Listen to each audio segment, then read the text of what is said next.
Hi friends, ನಾನಿವಾಗ ಉಡುಪಿ ಮಂಗಳೂರು ಕಡೆ ಪಲ್ಯದ ಪುಡಿ ಮಾಡೋದನ್ನು ತೋರಿಸಿಕೊಡ್ತೇನೆ. ಮೊದಲಿಗೆ ಗ್ಯಾಸ್ ಸ್ಟವ್ ಮೇಲೆ ಬಾಣಲೆ ಇಟ್ಟು ಅರ್ಧ ಸ್ಪೂನ್ ಆಗುವಷ್ಟು ಕೊಬ್ಬರಿ ಎಣ್ಣೆ ಹಾಕೋಬೇಕು. ನಾನು ಚಿಕ್ಕ ಗ್ಲಾಸಲ್ಲಿ ಮಾಡ್ತಾಯಿದ್ದೀನಿ, ಸ್ವಲ್ಪ ಸ್ವಲ್ಪ ಮಾಡ್ಕೊಳ್ಳೋರಿಗೆ. ಇದು ಏನು 3 ತಿಂಗಳಾದ್ರೂ ಏನು ಕೆಡಲ್ಲ, ಆದರೂ ನಾನು ಸ್ವಲ್ಪ ಮಾಡಿ ತೋರಿಸ್ತಾಯಿದ್ದೀನಿ ನಿಮಗೆ. ಮೊದಲಿಗೆ ಒಂದು 20 ಬ್ಯಾಡಗಿ ಮೆಣಸಿನ್ಕಾಯಿ, ಒಂದು 20 ಇದೆ ಬ್ಯಾಡಗಿ ಮೆಣಸಿನ್ಕಾಯಿ ಹುರ್ಕೊತಾ ಇದ್ದೀನಿ.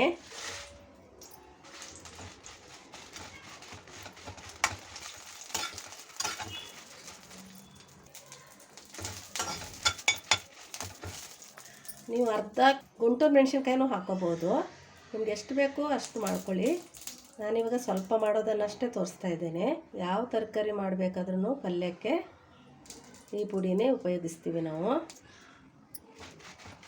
ಇವಾಗ ನಿಮಗೆ ತೋರಿಸಿ ಕೊಡೋಕ್ಕೋಸ್ಕರ ಒಂದು ಲೋಟ, ಚಿಕ್ಕ ಲೋಟದರಲ್ಲಿ ಮಾಡಿ ತೋರಿಸ್ತಾ ಇದ್ದೇನೆ. ಪುಡಿ ಇದೆ ನನ್ನ ಹತ್ರ, 1-2 ತಿಂಗಳಿಗೆ ಆಗುವಷ್ಟು ಪುಡಿ ಮಾಡಿ ಇಟ್ಟಿರೋದಿದೆ. ಈಗ ಸ್ವಲ್ಪ ಮಾಡಿ ತೋರಿಸ್ತಾ ಇದ್ದೇನೆ. ನೋಡಿ, ಇದು ಕಾದಿದೆ ನೋಡಿ. ಒಂದು 20 ಇದೆ ಬ್ಯಾಡಗಿ ಮೆಣಸಿನ್ಕಾಯಿ, ಅದನ್ನು ಪ್ಲೇಟಿಗೆ ಹಾಕ್ಕೊತೇನೆ. ಆಮೇಲೆ ನೋಡಿ, ಈ ಗ್ಲಾಸು 1 ಗ್ಲಾಸ್ ಅಷ್ಟೇ ಮಾಡಿ ತೋರಿಸ್ತಾ ಇದ್ದೀನಿ ನಿಮಗೆ.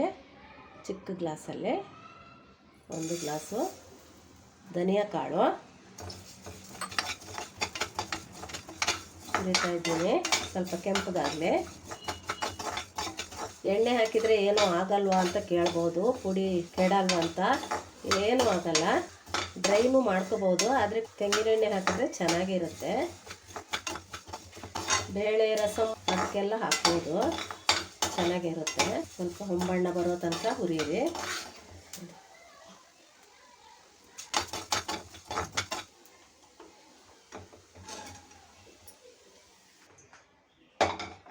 ಇವಾಗ ಸ್ವಲ್ಪ ಎಣ್ಣೆ ಹಾಕ್ಕೊತಿದ್ದೀನಿ, ಡ್ರೈ ಆಗಿದೆ. ಅದಕ್ಕೆ ಸ್ವಲ್ಪ 1/4 ಸ್ಪೂನು ಇಲ್ಲ, ಅದಕ್ಕೆ ಸ್ವಲ್ಪ 1-2 ಸ್ಪೂನ್ ಆಗುವಷ್ಟು ಮೆಂತ್ಯ. ನೋಡಿ, 2 ಸ್ಪೂನ್ ಸಾಕು, 2 ಸ್ಪೂನ್ ಮೆಂತ್ಯ ಹಾಕೊಂಡಿದ್ದೀನಿ.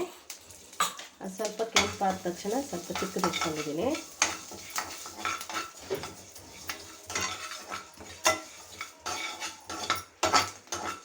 ಜಾಸ್ತಿ ಮೆಂತ್ಯ ಹಾಕಿದ್ರೆ ಕಹಿ ಆಗುತ್ತೆ ಅಂತ 2 ಸ್ಪೂನ್ ಹಾಕಿದ್ರೆ.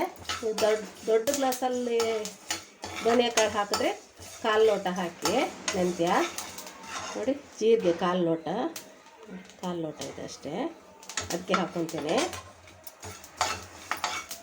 ಸಿಮ್ಮಲ್ಲಿ ಇಟ್ಕೊಂಡೆ. ಇವಾಗ ಅದಕ್ಕೆ ಒಂದು ಅರ್ಧ ಸ್ಪೂನ್ ಆಗುವಷ್ಟು ಕಾಳು ಮೆಣಸು ಹಾಕ್ಕೊಂಡಿದ್ದೇನೆ.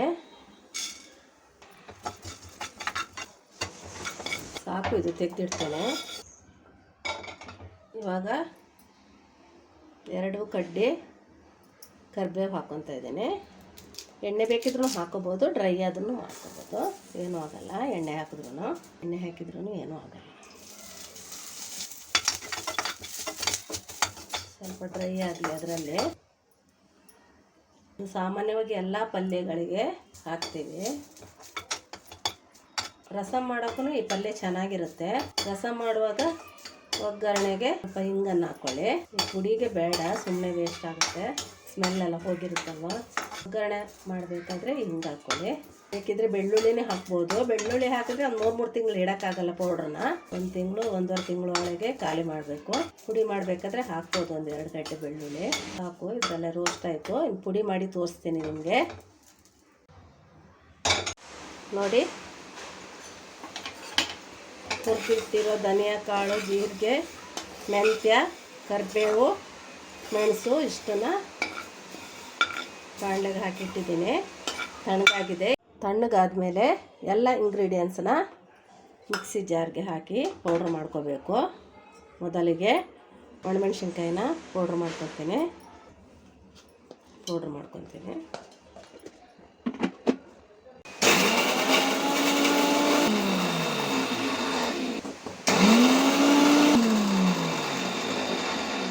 ಇವಾಗ ಮೆಣಸಿನ್ಕಾಯಿ ಪುಡಿನ ತರಿಯಾಗಿ ರುಬ್ಕೊಂಡಿದ್ದೇನೆ.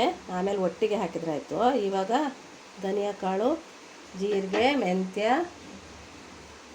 ಮೆಣಸು ಇವಿಷ್ಟನ್ನು ಪೌಡ್ರ್ ಮಾಡ್ಕೊತೇನೆ. ಕರಿಬೇವು ಅದರೊಳಗಡೆನೇ ಹಾಕಿದ್ದೆ.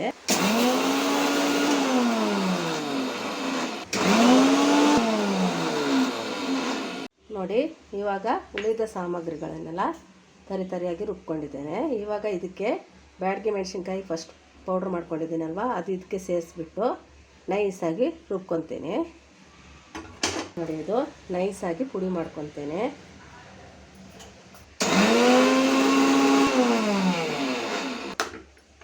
ನೋಡಿ, ಇಷ್ಟ ಆಯಿತು.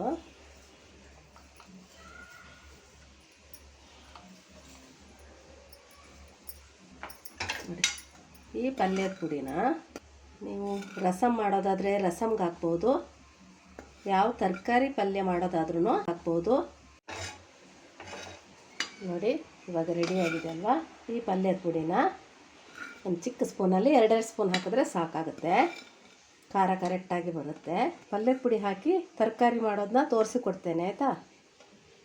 ಯಾರು ನನ್ನ ಚಾನಲ್ನ ಸಬ್ಸ್ಕ್ರೈಬ್ ಮಾಡಿಲ್ವೋ ಪ್ಲೀಸ್ ಸಬ್ಸ್ಕ್ರೈಬ್ ಮಾಡ್ಕೊಳ್ಳಿ. Thank you.